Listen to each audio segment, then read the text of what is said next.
What is going on, guys? Back at y'all with another video today. Today, we are going to be discussing our 2021 fantasy football redraft running back rankings. That's kind of a mouthful, honestly. But yeah, we're going to be discussing the most important position in fantasy football, our top 12 fantasy running backs. Gavin, how are you doing? Man, I'm doing great. It's a beautiful day here in Texas, DFW. Um, just excited to make another video, talk about the running backs today. Like you said, the biggest, most important position in fantasy football. There's not too many great ones, and we're Yep. going to talk about them today. It's tough to find good running backs, and usually the team that ends up with, two top five running backs is the team that wins the championship in your league. So without further ado, why don't you start us off with number one, which is the quote unquote most difficult. All right. Well, my first pick, our first ranked running back, is pretty. I feel like unanimous among the fantasy football community. That's CMC. He's just whenever he's healthy, he's a different breed. Yeah, I mean, Receptions, runs, He is a crazy. fantasy. He's a fantasy cheat code, averaging, I believe, like over 20. It's about 30 points a game the last 2 years. Granted, last year he Yeah, only played like 4 games, but 2019 he played almost all year. And like I think I saw a stat that Alvin Kamara last year, the RB1, averaged like somewhere around 23, 24 points a game. CMC, the RB1 from the year before, averaged 30 points a game. So that's how good he is on the field. And there's not much more analysis there other than he's really freaking good, and you draft him, and if he stays healthy, you're probably going to make the playoffs if you got the 101. So not much analysis there. Agree yeah. there on number one for sure. I'll go to my number two, which We'll snake it. yeah, we'll snake. We'll go back and Snake it. forth. I'll go to my number two overall running back. That is Dalvin Cook of the Minnesota Vikings, who over the last 2 years, ever since his breakout 2 years ago, has been an absolute monster on the field. Top five running back, I'd say, in real life. And for fantasy, when he's been healthy, and that is a concern with Dalvin, that's kind of the big talking point with him. As both of the last 2 years, he's tailed off towards the end and missed some games and got injured in the playoffs. But when this guy is on the field, he is right there with Christian McCaffrey in terms of the boom weeks he brings to your team and the consistency as well. Like last year, I remember at the beginning of the year, the Vikings started off like 0-3. Kirk Cousins wasn't playing very well, and people are like, should we be worried about Dalvin Cook? And the answer was no, because he scored 20 points and he scored 25 again, and then he had 2 touchdowns even in the games they were losing by 20 points. And he's one of the best running backs in football, and when he's on the field, he's a difference maker for your team, just like Christian McCaffrey. Yeah, he was a MVP candidate this year for a good amount of time, and I Yeah, really don't see the offense slowing down at all. They got sure. Justin Jefferson, Adam Thielen. Yeah, Uh, he's a great yeah, runner. they're gonna be efficient, so I don't think he's gonna Yeah, down or regress at all. yeah. If he stays healthy, he's top two, top three for sure. Who do you have number two? All right, my number two is Alvin Kamara. Okay. He was running back one this past year. And one of the reasons I really don't see him regressing at all is like this past year, even with a really bad Drew Brees, he had the most receptions out of his entire career. Yeah, And if it's, you know, I really don't think that the Swiss Army knife down there is going to start a quarterback. I think it will still be Jameis Winston, and yeah. All signs Alvin are pointing Kamara to is going to get, Jameis. All signs are definitely pointing to yeah, Jameis. I think he's going to get the same volume. I really don't think he's going to regress at all either. Okay. That's why I have him as my number two. This is the first area, and you guys at home are looking at the screen, and you can see where we disagree. This is one of the few spots where we do disagree quite a bit, according to the rankings. I have Alvin at 8. You have him at number 2, but I don't really disagree with the analysis in the sense that like he's Alvin Kamara. The last 2 years, or 2 years ago he struggled a little bit with injuries, but last year obviously RB1, great touchdown scorer. He's a red zone machine.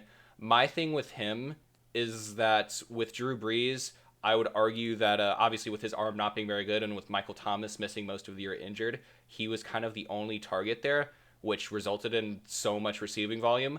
But so I do expect that to go down a little bit. But at the same time, I forgot who I saw that said this, but I totally agreed in the sense that like how is Sean Payton going to go a whole offseason without game planning how they're going to get the ball to their best player? So I'm not really worried Yeah. about him just like not getting catches because of like a 3 game sample size of Taysom Hill or whatever people are using. So I don't hate Alvin Kamara at all. I think he has a very high floor. We know he's a great running back and great near the red zone. So I don't really But you could disagree also there. say with Michael Thomas, Another his threat. yards per reception is just. Well, I was gonna say his yards per reception is just like as low as Alvin Kamara's. right there around 9 just because Yeah. he's catching slants, and that really didn't fit Jameis's MO. playing style Yeah. either. So I think that he's just going to get the same amount of volume just because he's such a weapon. Yeah. So I I, think you'll be I safe have drafting him this I have year. him down at 8, but yeah, I do think he's a safe draft pick. So don't totally disagree on that one. I'm gonna go to my number 3, who is Derrick Henry, and this is quite a bit higher than consensus, I believe, for PPR leagues. And my reasoning for having him here is every year we talk about sample sizes and we talk about like, oh, when this guy's healthy, I mentioned with McCaffrey, Dalvin Cook, like when these guys are healthy, yes, they're difference makers, especially in PPR. Who Derrick Henry we know doesn't catch that many passes. But the thing is with Derrick Henry is there's no like asterisk. Like we know this guy's going to play all 16 games because he's just built like that. Like he's not the same size as Christian McCaffrey or Dalvin Cook. Like this guy does not miss games with injury, and there are not that many running backs that you could pretty much lock in for like a top 5 running backs finish. There's no other running back in the league that you could lock in for like 2,000 rushing yards besides Derrick Henry. So he's got an extremely, extremely high floor. He still has a high ceiling, is able to rush for like 20 touchdowns. And I think he's, Yeah. again, like just a pretty safe draft pick that you can't really go wrong drafting. So I have Derrick Yeah, the Henry only up at thing 3. I don't like about Derrick Henry is that I draft him a lot, and it seems like it takes him a few games until he gets into his really fantasy point making Yeah, strides. no, Like that the is true. first month or so, he'll be a little slow, but at the end of the season, I mean, that's when you want your players to be the best, and Yeah. Derrick Henry is usually always there. Yeah, I understand. Like he does have a few games where you look and it's like he has like 25 carries for like 110 yards and no touchdowns, and those games are a little frustrating because unlike these other guys we have so high, he doesn't catch the ball. So like he Mm, does have those like duds where he's getting like 10, 11 points, but at the end of the year he always ends up like as a top 5 finish, and he obviously has the boom weeks when he plays the Texans or the Jaguars. So yeah, he's a pretty good player. Who do you have yeah. there? My number 3 is Dalvin Cook. Okay, We already so we touched on talked about him. him. We're pretty In close agreement on that. there. Yeah. To my number 4. My number 4 is Ezekiel Elliott. Okay, that's Um, definitely going to be one where we disagree quite a bit. He's not on my top 12 list. What do you think of him? wow. I was gonna ask, why do you not have him like in the top 12? Okay, so here's why I don't have Ezekiel Elliott in my top 12, and here's why Ezekiel Elliott is off my draft board. I'm not drafting him this year because he's just never going to fall to where I would say it's acceptable to draft him. And so here's why. My argument is we always like every year people fall in love with the bounce back running back candidate, the running back who I believe is past his prime, who is going to bounce back from a subpar season, and people convince themselves whether it's the situation. Last year we saw with Todd Gurley, people were drafting him in the 3rd round even though we knew he had no freaking right knee. People were still drafting him in the 3rd round because oh, he's got Matt Ryan and Julio Jones and it's the Falcons. And we had Leonard Fournette. Oh my God, the volume's just going to be insane with Leonard Fournette. Or David Johnson. Oh my God, he has Deshaun Watson. My point is, with these running backs that are past their prime, people will convince themselves to draft them.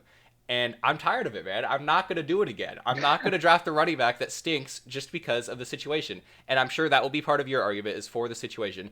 And I understand that. We, as an NFL viewing community, we understand that running backs don't matter. That's the hyperbole, right? Running backs don't really matter. They don't matter as much as the offensive line, the quarterback play, the receivers, and they are not as important to their own success as other positions are. In the sense that like the running back is very dependent on the rest of the team. And the pro Zeke argument, as you will get into more in a little bit, is that the quarterback is very good, the offensive line is very good, and the offense is very good, and thus the running back will eat and have a good fantasy season. And my argument is no, why would they use Ezekiel Elliott when they have Tony Pollard, who is a pretty good NFL running back? When you have Amari Cooper, you have CeeDee Lamb, you have Dak Prescott, and Ezekiel Elliott is back there rushing extremely inefficiently last year. He's 25 years old. He's not just, I know 25 isn't old, but he's not young anymore. And the other thing is that, like, it would be my main argument against him is just the eye test, man. When you watch the games, and I think this is the biggest one for me. You cannot tell me without using the words Dak, offensive line, or weapons that Zeke is a better NFL running back than Josh Jacobs, David Montgomery, James Robinson. Like, Ezekiel Elliott is past his prime. He's had, what is it, like, let me look how many touches he's had real quick. Let me pull that up. He has had, let's see. But this is fantasy football. We're not talking about the best athlete, the best runner. We're talking about the person that we think is going to get the most points. I know, but my argument would be we have seen the best of Ezekiel Elliott, and taking the buy low discount on him this year is pretty naive, considering I couldn't find this out, but I had it pulled up. We talk about Derrick Henry as an older player, and Derrick Henry has had like 200 less touches in the NFL than Ezekiel Elliott has, and Derrick Henry's 2 years older than him. So Zeke has a ton of tread on his tires, and I'm just not sold, man. I'm just not sold. I don't know why you would draft Zeke over these other really, really, really freaking good running backs. And yeah, let's. What do you have to say about that? Why do you have him so high at number 4? All right. Well, coming into the league, Zeke gets 21.7 points in his first year, finishing as the third running back. Next year, 20.3 points per game, finishing as at ninth, but he only played 10 games. 2018, 21.9 points per game, finishing at fifth at only 15 games. 2019, 19.5 points per game, finished as fourth. And this past year, 14.9 points per game, finishing as the ninth running back. And that was without Dak Prescott, Tyron Smith, an all-pro left tackle, La'el Collins, Pro Bowl right tackle, Joe Looney, a solid starter in the middle, and Zach Martin missing games. Total of 13 players on IR this year. So the whole team it was just a bad year. They were playing from behind the whole year. That's true. And they weren't running the ball like that. And sure, you can say the eye test, you can look at Zeke's fumbles, but fumbles don't matter that much in fantasy football. You lose a point, but he's not going to lose touches. And with before Dak got hurt in week 4, I believe, Zeke was averaging 17.5 points per game, finishing which was on pace for running back 5. So, like I'm saying, with Dak coming back, Dak back, the O-line healthy, Dan Quinn's defense, they I believe it was 7 out of 11 or 8 out of 11 draft picks were on defense. Yeah. That defense is going to be a lot better. They're going to be in a lot more competitive games, and they're going to be running the ball a lot more. And I was going to also talk about Tyler Biadasz. He is the rookie center they had last year from Wisconsin. He made the PFF All-Rookie team, I believe, mid-season. He was one of the top run-blocking centers in the league. So yeah. I really don't think, even if you get Zeke and get 15 points per game, finishing as the running back 9, that's still a running. He hasn't finished as outside of the running back 1 category in a 12-team league his entire career, and he's missed 10 games 1 year due to suspension. Like, he's never had a serious injury either. Yeah, so he is I durable. really don't believe sure, he didn't look good last year, but the tread on the tires with the with the injuries, I think you're going to be safe with Zeke there. And I just don't. If I can get Zeke at the 5th overall pick compared to 2nd overall over the past 4 years, I'll do that in a heartbeat. Yeah, I mean, we're definitely just going to disagree there. We'll have to see what happens.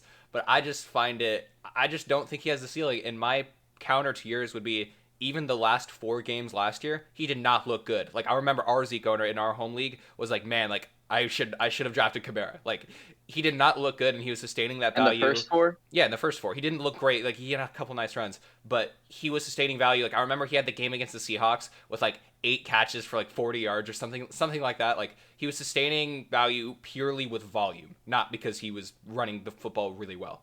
And my point he's going to continue to get that volume, though. That's true, but we also saw him be very inefficient with that volume. And I just think there are better running backs here with higher ceilings, because at the end of the day, that's what you're shooting for with these running backs. You're shooting for the ceiling to winning the league, and we'll see what happens.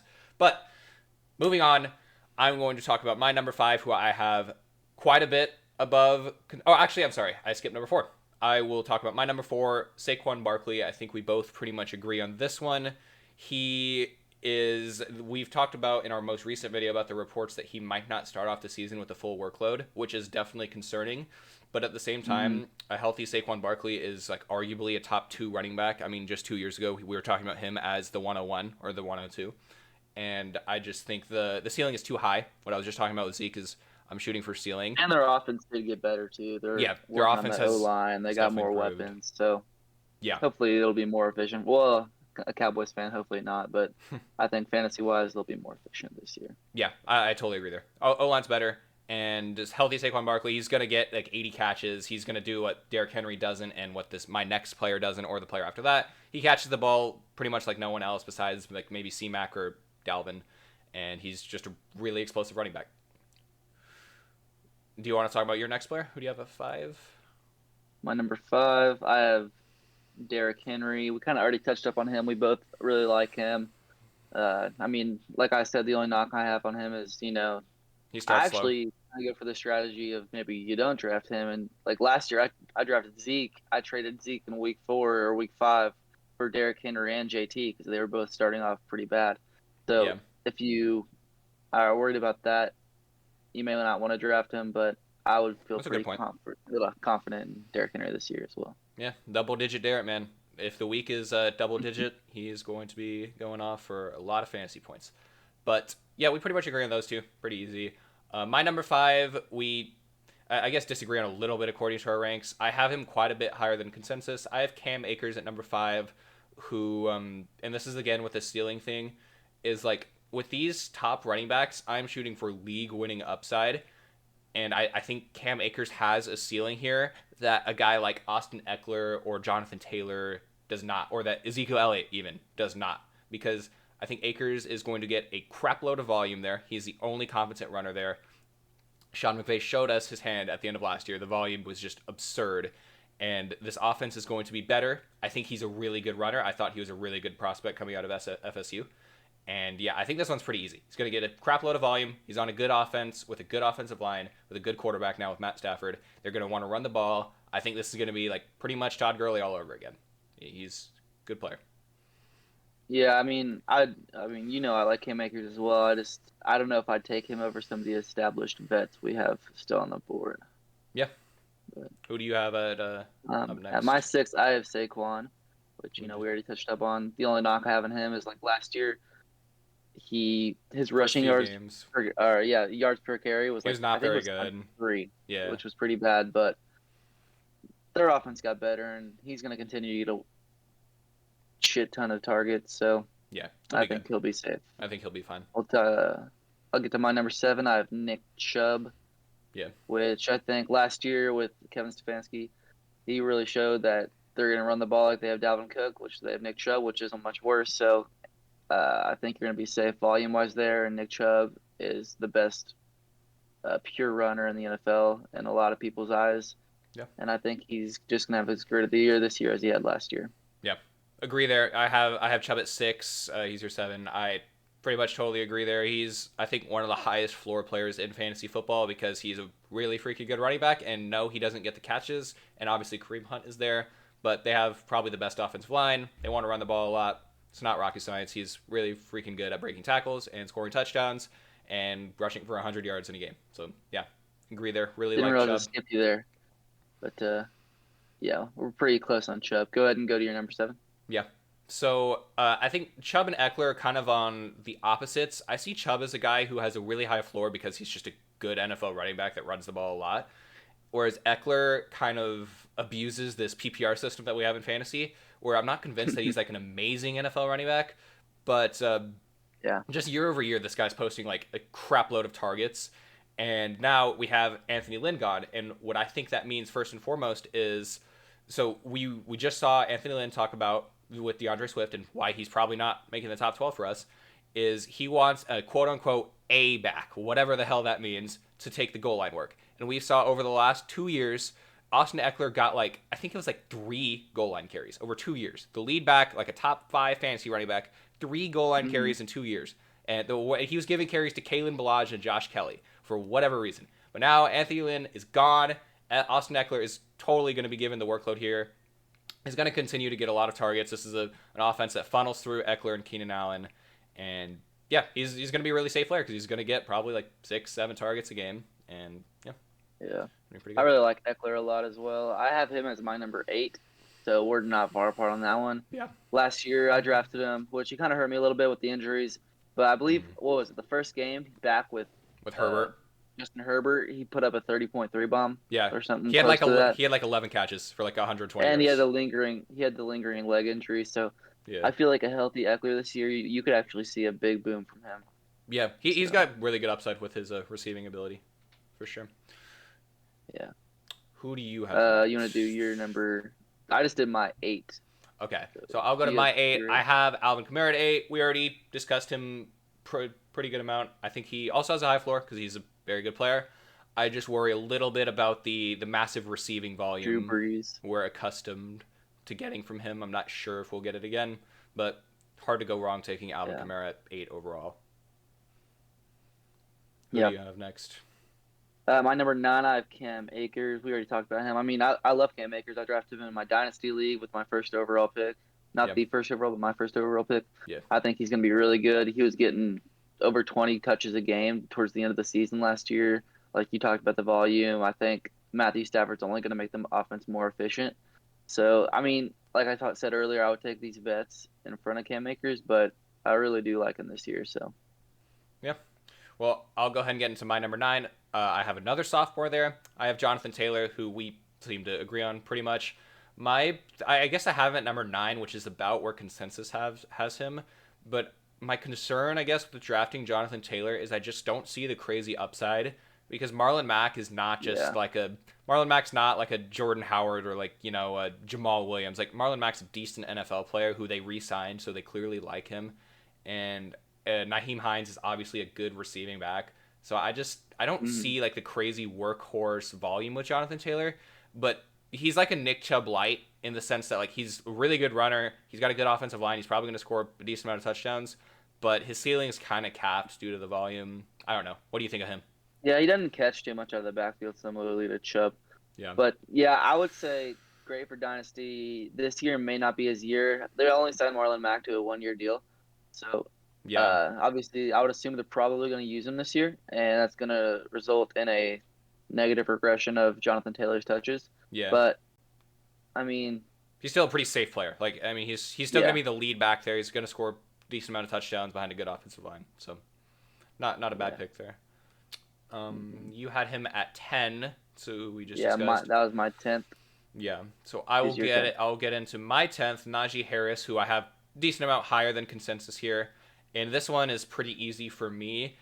And this is one where I think the industry kind of overreacted to something they were wrong on last year. I think Najee being in like the second or third round in drafts is because of Clyde Edwards-Helaire last year, getting all the way up to number 5 overall in ADP. I think Najee Harris is a better prospect than Clyde. I think most people would agree on that. Yeah, And I think people got a little too overhyped on this situation with Clyde without considering what it actually meant with Patrick Mahomes scoring from like 20 yards out every time. And I just think hmm Najee Harris is in a spot where he's going to get an absurd amount of volume. He's shown he's a good receiver. yeah, We've seen a back like Le'Veon Bell obviously perform very well in this offense.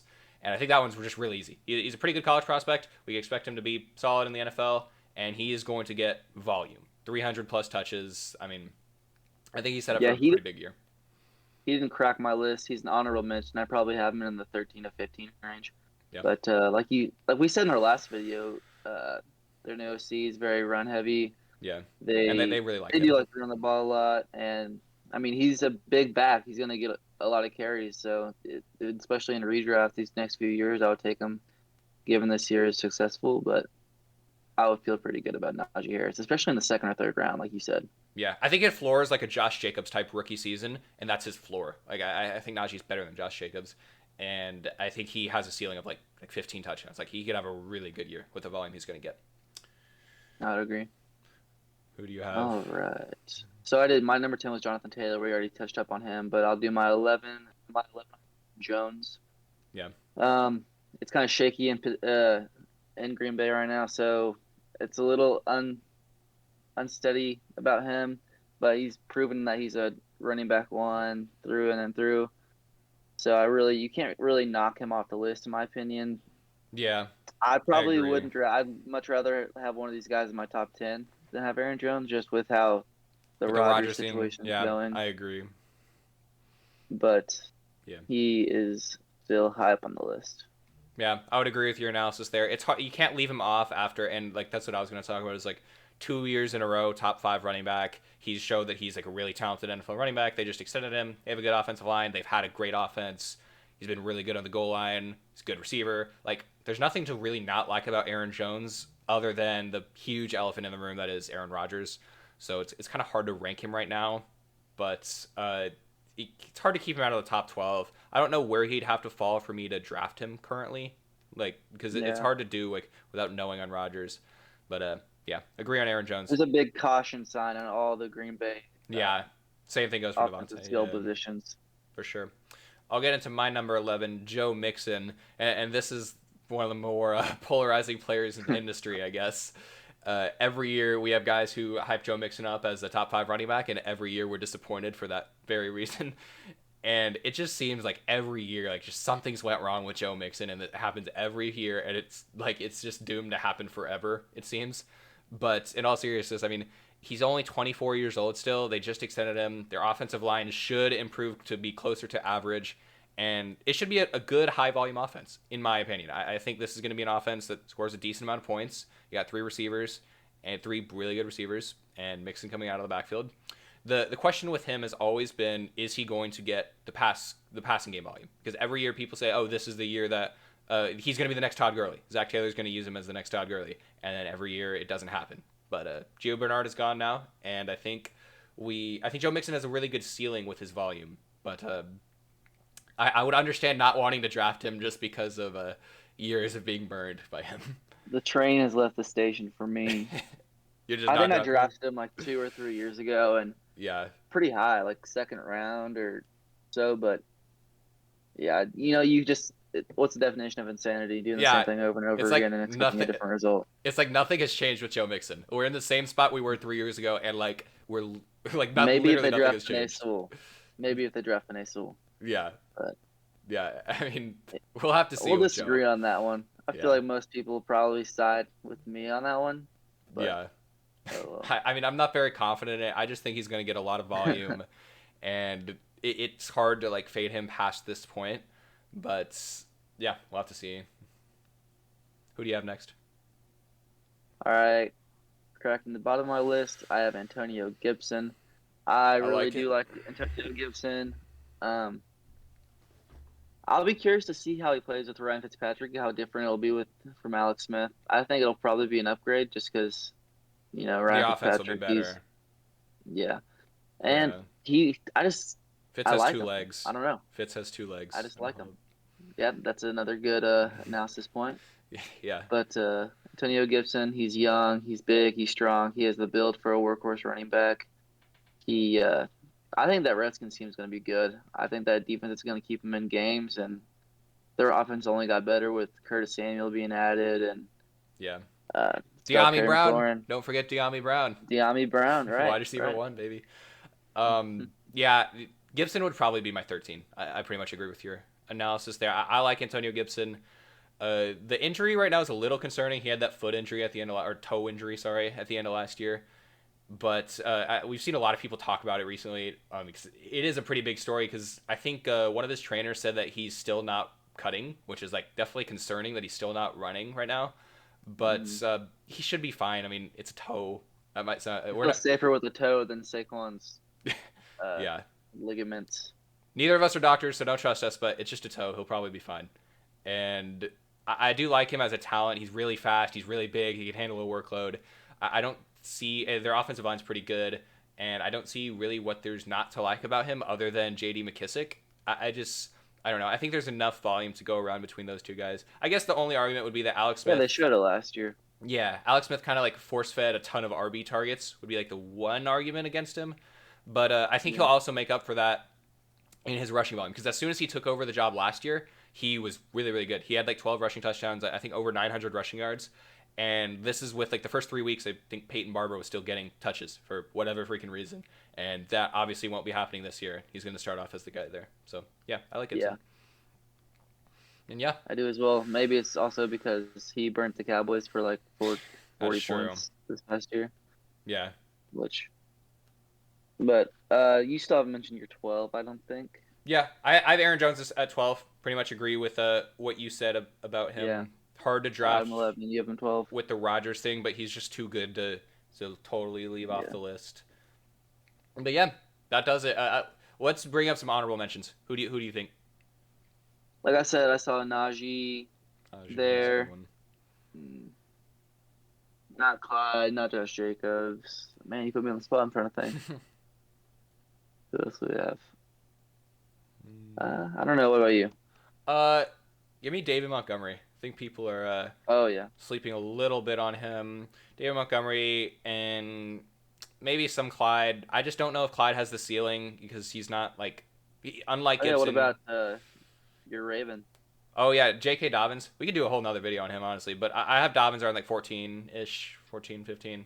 I really like his floor, and I just think he's a good player. Yeah, Dobbins, Demont. I think those are some good honorable mentions for me. This one website, Fantasy Football Calculator, has David Montgomery as the 21st best running back this upcoming year, which that's insane to me. Yeah, I think that's He crazy. finished in the last month of the year. I'm pretty sure he was running back 3, which is Yeah, he was insane. And very good. And now he gets Justin Fields running the quarterbacks, help running backs open up those lanes. Yeah, I think Montgomery will be pretty good this year. But yeah, I think that about does it for us. Anything else you wanted to mention, or? now I'm sure our rankings may change a little bit closer to the season we get, but these are pretty. Yeah, I feel like they're pretty good for now. yeah, for sure. Yeah. All right. Well, thank you guys for watching, and subscribe for more. We will be back soon with some more fantasy football videos. And yeah, see you next time. All right. We'll see you.